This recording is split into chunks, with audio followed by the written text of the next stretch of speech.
Viens ici, mon petit, blottis-toi bien dans ta couverture. Ce soir, je vais te raconter une histoire très spéciale, une qui ne se chuchote que pendant les nuits les plus silencieuses.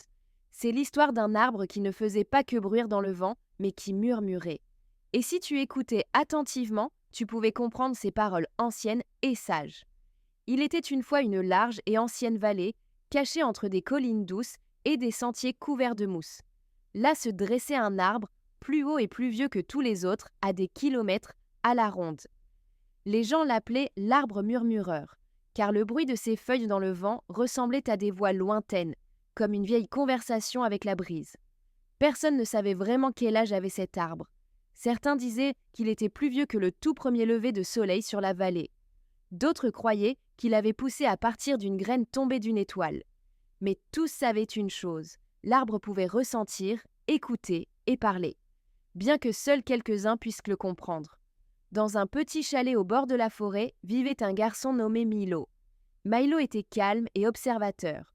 Tandis que les autres enfants riaient et couraient, il passait souvent des heures à la fenêtre, regardant danser les feuilles. Son cœur était plein de questions auxquelles personne ne semblait vouloir répondre. Un jour, alors qu'un vent fort soufflait sur la vallée et que les nuages s'accrochaient aux collines, Milo sentit qu'on l'appelait. Pieds si baies nus et enveloppé dans une vieille écharpe, il marcha parmi les feuilles humides jusqu'à ce qu'il se tienne devant le grand tronc de l'arbre murmureur. Il posa sa main sur l'écorce rugueuse, ferma les yeux, et alors il l'entendit. Un murmure doux, profond et bienveillant. Ce n'était pas le vent, ni un animal, c'était l'arbre. Il parlait. « Tu es venu, » murmura l'arbre. « Tu as ouvert ton cœur. » Milo resta immobile. Il n'avait jamais entendu une voix pareille. L'arbre ne parlait pas comme nous. C'était plutôt un sentiment qui devenait pensée, un langage qui s'adressait plus au cœur qu'à l'oreille. « Pourquoi es-tu triste, mon enfant ?» demanda l'arbre. « Parce que j'ai beaucoup de questions, » répondit Milo. « Mais personne ne m'écoute vraiment. » L'arbre se tut un moment, puis ses branches frémirent comme un sourire chaleureux. « Alors pose-les.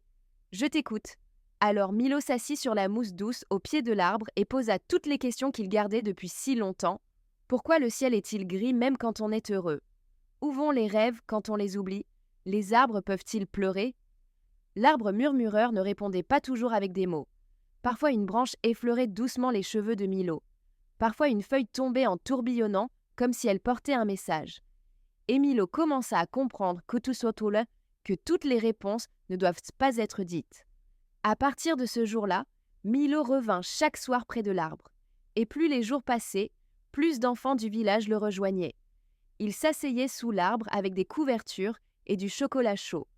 Et l'arbre murmurait encore avec tout son cœur, sa voix et une lumière dans son âme. Même les adultes, qui d'abord riaient autour des histoires de leurs enfants, commencèrent à remarquer.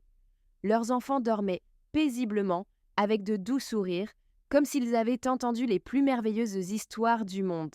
Et avec le temps, même les adultes s'assirent en silence près de l'arbre. Pas pour parler, mais pour écouter. Pas avec les oreilles, mais avec le cœur. L'arbre murmureur continua de grandir. Pas en hauteur, mais en profondeur. Dans les cœurs de ceux qui avaient réappris à écouter. Et tu sais quoi, mon trésor? Si tu restes bien tranquille, que tu ouvres grand ton cœur et que tu écoutes avec attention, toi aussi tu pourrais l'entendre. L'arbre murmureur. Peut-être dans le flottement des rideaux ou dans le doux bruissement des feuilles dehors.